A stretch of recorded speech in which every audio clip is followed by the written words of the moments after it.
আসসালামু আলাইকুম ভিউয়ার্স। আবার চলে আসলাম সন্ধ্যার পরে যে আপনাদের বিভিন্ন প্লেসের কি বাজার দরটা যাচ্ছে সেটা জানাবো ইনশাআল্লাহ বিভিন্ন হাট বাজারের। তো চলুন যাওয়া যাক আজকের কি অবস্থা। প্রথমেই এক ভাই করেছে ভাই পুরাতন পাটের দামটা বললে খুশি হতাম। তো ভাই আমি পুরাতন পাট সম্পর্কে জানি না। কেউ জানলে অবশ্যই কমেন্ট করুন ভাই প্লিজ। আমাদের জামালপুর আজকে গিয়েছে ৩৩০০ থেকে ৩৮০০ টাকা এক ভাই লিখেছে। আ তো এবার আমরা আসছি ফরিদপুর ময়ানদিয়া বাজারে ৪১০০ মাথা পাট গেছে ৪১০০ টাকা পর্যন্ত কিন্তু। এবার আমরা আসতেছি বাবুর বাজার মারি ফরিদপুর এখানে ৩৮০০ থেকে ৩৯০০ টাকা পর্যন্ত পাট গিয়েছে যেটা দেখতে পাচ্ছি। যথেষ্ট পাট সব জায়গাতেই ভালো।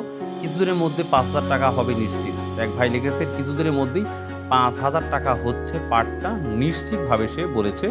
তো জানি না কি হবে, দেখা যাক। এবার আমরা দেখব সাতক্ষীরা ৩২০০ থেকে শুরু করে ৩৪০০ টাকা সর্বোচ্চ এই দামটা গিয়েছে সাতক্ষীরা।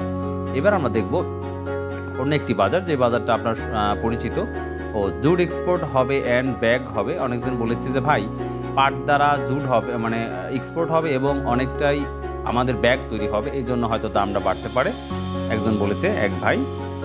এবার আমরা ইন্ডিয়ার এক ভাই বলেছে বাংলাদেশে পাট না আসলে আমাদের লাভ হবে। জানি না কেন ভাই বলছে যে বাংলাদেশে পাট যদি ইন্ডিয়াত না আসে তাহলে ভালো হবে। তো যাই হোক ফরিদপুর নগরকান্দা ৩৬০০ থেকে ৩৯০০ টাকা পর্যন্ত সর্বোচ্চ হাই পাটটা গিয়েছে। তো তারপরে ভাই প্লিজ যদি কোনো ভুল তথ্য হয় অবশ্যই আমাকে জানাবেন। আচ্ছা পাবনা গিয়েছে দেখুন ৪,০০০ টাকা পর্যন্ত সর্বোচ্চ দাম গিয়েছে পাবনা বাজারে। আরেকটা আমরা বলি সর্বসময় বলে থাকে আপনাদের ভাই যে যেভাবে পারেন। তো আরেকটা কথা বলি ভাই লেখছে সিন্ডিকেট মনিরামপুর আরও জায়গা আছে সেই সব জায়গায় আপনার সিন্ডিকেট চলছে। তো আমি যেহেতু সঠিক জানি না ভাই তারপরে চেষ্টা করব। সাধারণত মানুষ অনেক জায়গায় সিন্ডিকেট করে এটা তো মানাই লাগে, তারপরেও এখন আপনাদের পাটের পরিস্থিতি কী সেটা একটা ধারণা করা লাগবে। তো যাই হোক পাটের দামটা আশা করা যায় বৃদ্ধি পাচ্ছে আরও দিনকে দিন। আর আপনারা কে কোথায় থেকে দেখছেন ভাই প্লিজ আপনারা কমেন্ট করে জানাবেন ভাই এবং সঠিক তথ্য দেওয়ার চেষ্টা করবেন যেন সবাই উপকৃত হয়। আর আমি অনেক কষ্ট করে ভিডিও মেক করি ভাই, প্লিজ আল্লাহর রাস্তে সাবস্ক্রাইব করবেন ভাই প্লিজ।